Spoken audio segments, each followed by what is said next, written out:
Recently, I was working with advanced 3D in After Effects, and I wanted to add a depth of field in my scene. But as you know, it's not working when we are working with advanced 3D. Now I know that this option is available in the After Effects beta version. But what if you do not want to update right now? Well, in this video, I will show you how to add depth of field without using a camera in After Effects. So, without further ado, let's get started.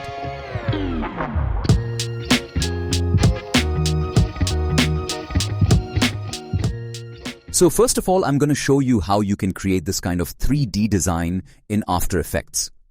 So let's create a new composition.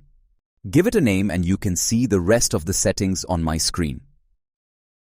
So first I'm going to go into the toolbar, and here you can find the 3D tools. So I select a cylinder shape, and then I'm going to create a cylinder in this composition.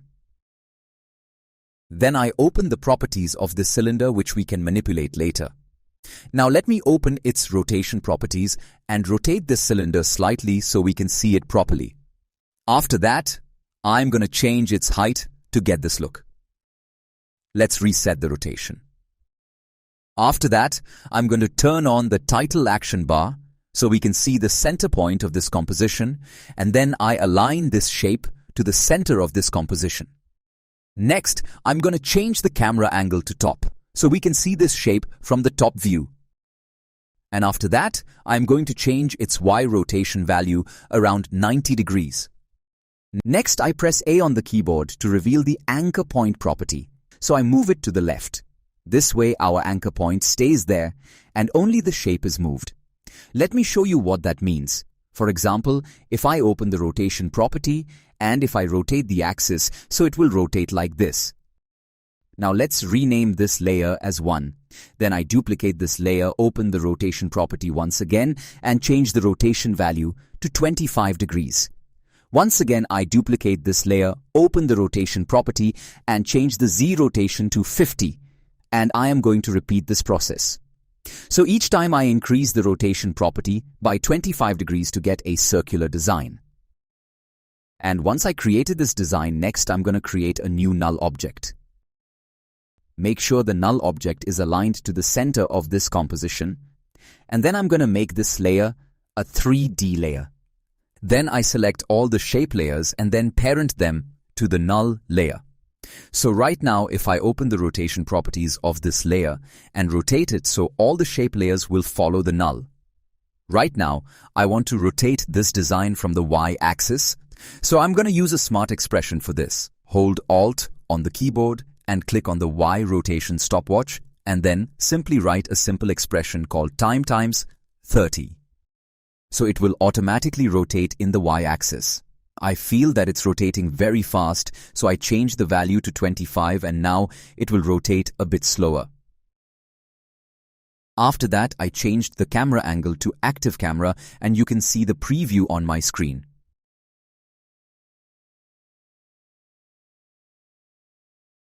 Also, I changed the X rotation of our null object, so it will look more dynamic.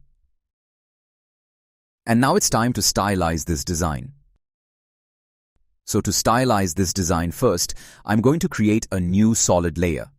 You can name it as a color. Then I open the Effects and Presets panel and search for the gradient ramp effect and add it to this layer.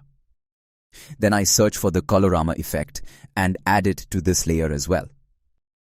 After that, I am going to click this transparency checkbox so it will affect all the shape layers, because all the shape layers are placed below this solid layer. After that, I'm going to change its blending mode to difference to get this look.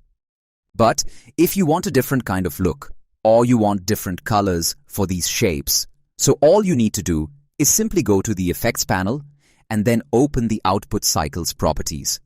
Under it, you will find the presets. Here you can select different color presets and it will affect our 3D shapes. So do some experiments by yourself and get your desired look. And once you are satisfied with the stylize effect, all you need to do is select all the layers and pre-compose them. Name it as animation. Next, I'm going to search for an effect called depth of field and apply it to this layer. Let's see its settings.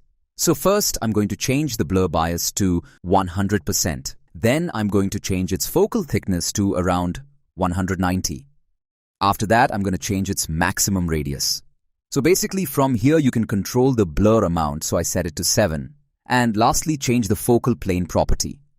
So this is responsible for the focal length. So from here, we can control the focal distance. As you can see here, the front shapes are in focus and the shapes behind are blurred. So I hope you understand the uses of this effect. Now let me show you a small preview. As you can see, it looks fabulous. So that's how you can add a depth of field in After Effects without using any camera layer. Now, if you are still watching this video, I'm going to show you how you can enhance this design. So I'm going to search for a glow effect and add it to this layer. After that, I change the glow threshold as well as the radius to get this look. And then I'm going to add a new solid layer, which is our background.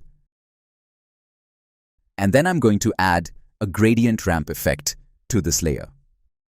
After that, I change the start and the end color of this gradient to get this look. So that's how you can create a wonderful 3D shapes animation with the help of depth of field. Thanks for watching and see you in the next video.